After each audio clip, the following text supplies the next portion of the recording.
Delhi crime national news, नजर सब पर। आप लोग देख रहे हैं दिल्ली क्राइम नेशनल न्यूज जनपद भदोही से। मैं हूं आपका दोस्त मनोज कुमार। आज मैं हाजिर हूं प्रमुख खबरों के साथ। तालाब की शिकायत पर एसडीएम के आने के बाद भी नहीं संतुष्ट हुए शिकायतकर्ता।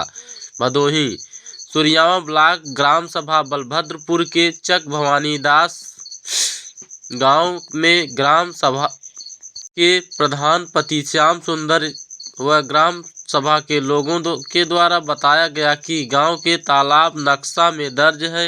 उस तालाब पर रामकृष्ण मिश्र, सीताराम मिश्र पुत्र रामकृष्ण मिश्र के द्वारा तालाब पर चारों तरफ से बाउंड्री का दीवार बनाया जा रहा है। उसको रोकने के लिए ग्राम प्रधान व ग्राम सभा के द्वारा कार्य रोकने के लिए कहा गया। वह लोगों नहीं माने, काम करते रहे। प्रधान ने द्वारा सूर्यावा थाना को फोन करके बताया गया, लेकिन काम को रोकने के लिए कोई भी मौके पर पुलिस नहीं आई। ग्राम प्रधान द्वारा एसपी को भी फोन किया गया था। सोमवार सुबह ग्राम प्रधान व ग्राम सभा के लोगों के द्वारा जिलाधिकारी व एसडीएम भदोही के पत्र दिया गया था। बताया गया कि तालाब पर पक्की दीवार से कब्जा किया जा रहा है। कार्य को रोकवाने के लिए तालाब का नाप कर निकालने के लिए मांग किया गया था। शिकायत पर सुबह मंगलवार एसडीएम शिव प्रसाद यादव व साथ में कानीगो अशोक दुबे, क्षेत्रीय लेखपाल शैलेंद्र यादव, राजस्व की टीम के साथ गांव में पहुंचकर तालाब को देखा गया। एसडीएम के द्वारा तालाब के चारों तरफ चक्कर देखा गया। साथ में ग्राम सभा के लोग व प्रधान व विपक्षी गण भी साथ में रहे। एसडीएम के द्वारा तालाब को देखकर वह समझकर कानीगो लेखपाल को निर्देश किए कि तालाब को नापकर इसका रकबा निकालकर जो भी समस्या है समस्या का समाधान कर दिया जाए। ऐसा कहकर चले गए। सुरक्षा व्यवस्था के लिए सूर्यावा थानाध्यक्ष विनोद कुमार दुबे साथ में सिपाहियों व क्षेत्रीय दरोगा के साथ में डटे रहे, लेकिन कानीगो व लेखपाल के द्वारा शाम तक माफ किया गया। शिकायतकर्ता ग्राम प्रधान व ग्राम सभा के लोगों के द्वारा बताया गया कि एसडीएम के द्वारा जिस तरीके से नाप करने के लिए कहा गया था उस तरीके से नाप नहीं किया गया। आपका श्याम यादव, ग्राम सभा प्रधान बलभद्रपुर, ग्राम सभा बलभद्रपुर, श्याम यादव प्रधान। क्या बात है, क्या समस्या है यहाँ पे? समस्या ऐसी सर, यहाँ एक तालाब है हमारे यहाँ पे 4 बीघे का। उसके अगल बगल गांव वालों की बहुत ज़मीन छुटी हुई है, जीएस ज़मीन है। उसमें डॉक्टर रामकृष्ण मिश्रा 200 लेबर मिस्त्री लगा के बाहरी गुंडे बुला के जबरन कब्जा किया जा रहे हैं। 4 बीघे के नाम से 6 बीघे के ऊपर कब्जा किए जा रहे हैं यहाँ पे। तो आप पुलिस प्रशासन का लिए सहयोग? जी सर, सहयोग लिए हैं उनका। सूचना दिए? हाँ, सूचना लिखित में सूचना एसपी को भी दे दिए हैं, डीएम साहब को भी दे दिए हैं, एसडीएम साहब को भी दिए हैं। आज एसडीएम साहब मौके पे आए भी थे। उन्होंने फिर से माप करने के लिए कहा है और वही मांगे कि जब तक माप नहीं होती तब तक ये कोई कार्य न करें। तो अभी निर्माण रुक गया कि चल रहा है?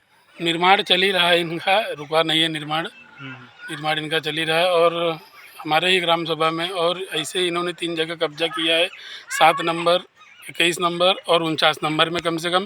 क्या नाम है इनका? डॉक्टर साहब रामकृष्ण मिश्र और सीताराम मिश्र। अच्छा। और राधे कृष्ण मिश्र। गांव चक भवानीदास में। तालाब भी चक भवानीदास में? चक भवानीदास में ही है। एक जगह 15 बिस्सा, एक जगह 7 बिस्सा और एक जगह 4 बिस्सा ज़मीन जबरन कब्जा किए हुए हैं। उसी में अपना घर बनाए हैं। एक जगह हाथा मार दिए हैं 12 फुट का कब्जा करके। और वही हाल यहाँ पाने हैं, इस ज़मीन में भी वही कब्जा करने की कोशिश कर रहे हैं। तो एसडीएम साहब आए थे? एसडीएम साहब ने मापने का आदेश दिया है। अब माप चालू है। लेखपाल हैं कानून? लेखपाल साहब, कानून साहब दोनों जन आए हुए हैं मौके पर। नाप रहे हैं? नाप रहे हैं। ठीक। तो क्या कहना चाहेंगे? कहना चाहेंगे निष्पक्ष जांच हो जाए। और उसके बाद कोई कार्य करें। गांव वालों की भूमधरी में भी जबरन कब्जा किए हैं। गांव वाले भी अपना माप करना चाहते हैं, वो भी अपना माप करवा लें। उसके बाद ये तालाब नक्शा में दर्ज है? 4 नंबर में तालाब दर्ज है। रकबा कितना है तालाब का? और 4 बीघा 16 बिस्सा है। और ये 6 बीघा जबरी हड़प रहे हैं पूरा। 12 फुट छड़ दीवार, चारों तरफ से बाउंड्री वाल देख लीजिए 12 फुट है ये, छड़ दीवार इतना मार रहे हैं। और यही तालाब है जिससे लोग अपना खेती सिंचाई के उपयोग में लाते हैं इसी का पानी। तो सरकार से क्या मांग है आपका? सरकार से मांग है कि निष्पक्ष जांच हो जाए और जबरन कब्जा न किया जाए। ये धीरे धीरे भू माफियों से भी आगे बढ़ते जा रहे हैं।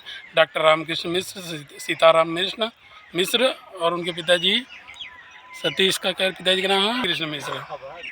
ये पोखरा पे गढ़ही पे जबरन 2 बीघा पहले से ऑलरेडी कब्जा कर चुके हैं और वही हाल यहाँ बनाए हुए हैं। अभी इस पर क्या कर रहे हैं? हमारा नाम है इस पर? नाम बोल रहा है हमारा, और नाम इनका था। हमने पेपर निकाला है इनका, तो उसमें कोई पाठक जी का नाम आ रहा है। अच्छा। पाठक जी के नाम से आपके नाम पे कैसे आया कि आपने किसी से बैनामा किया? वो पेपर दिखाइए। इनके पास कोई कागजात नहीं है। तो रिकॉर्ड रूम में तो होगा ना वो? रिकॉर्ड रूम में कि खाली इनके नाम से डायरेक्ट उनके नाम पे चला है, ऐसे ही दिख रहा है। अच्छा। और हम बोले थोड़ा हमको समय दे दीजिए और कुछ पेपर निकालने के लिए, लेकिन ये कोई चीज़ के लिए मान नहीं रहे हैं। अच्छा। यहीं 10-5 आदमी छोड़ दिए हैं, वो असला लगा के पीछे घूम रहे हैं अगल बगल गांव में। पूरा भय का माहौल बना के रखे हुए हैं। अच्छा, तो एसओ साहब भी आए? साहब भी आए थे, एसडीएम साहब भी आए थे। क्या बोल के मतलब गए हैं कि शांति सब शांति बनाए रखिए, माफ़ हो जा रही है, निष्पक्ष जांच हो जाएगी, आप चिंता न करें। बस यही बोल के गए हैं एसडीएम साहब। आश्वासन दिए भी दिए थे कानी को नेपाल को। एसडीएम साहब आए थे, माफ़ हुआ? उन्होंने कहा कि इस तालाब का 3 खंड में माफ़ कर लीजिए कानून को और नेकपाल साहब को। और कानून को नेकपाल साहब ने खाली चौतरफा एक तरफ से खाली माप लिए और उसके बाद खाली अभी तक एक दूसरे से मेल जोल की बात कर रहे हैं, माप नहीं कर रहे हैं। जो भी एसडीएम साहब ने आदेश दिया है, कोई माप नहीं किया कानून को। मतलब इस निर्णय से मतलब ग्राम सभा है, आप संतुष्ट नहीं? नहीं, कोई संतुष्ट नहीं है। सब लोग खाली सेटलमेंट में लगे हैं, रामकृष्णा की मदद। कानून को साहब, नेकपाल साहब पूरा सपोर्ट कर रहे हैं रामकृष्ण मिश्र का। ग्राम सभा पर और एसडीएम साहब का आदेश का कोई पालन नहीं हो रहा है। अच्छा, मतलब जिस मतलब आदेश से एसडीएम आदेश किए थे उस आदेश पे मतलब माफ नहीं हुआ? नहीं, कानून को साहब ने कोई माफ नहीं की। हाँ, तो आपका मतलब क्या मांग है आगे? हम फिर एसडीएम साहब के पास जाएंगे, मुलाकात करेंगे, उनसे सारी बात बताएंगे, अपना पक्ष रखेंगे। एसडीएम साहब आपने जैसे जैसे कहा, यहाँ इन्होंने कोई कार्रवाई नहीं की, कोई नाप नहीं की। ऐसे मतलब हो रहा है। कुछ नहीं है तो पता नहीं क्या मतलब क्या चाहते हैं सर? इनके माप से तो हम संतुष्ट नहीं है, इन्होंने माफ नहीं किया। और फिर हम अभी डीएम साहब के पास फिर जाएंगे, उनसे वापस एक दिन गुहार लगाएंगे। अच्छा, देखिए डीएम साहब क्या आदेश करते हैं। ठीक।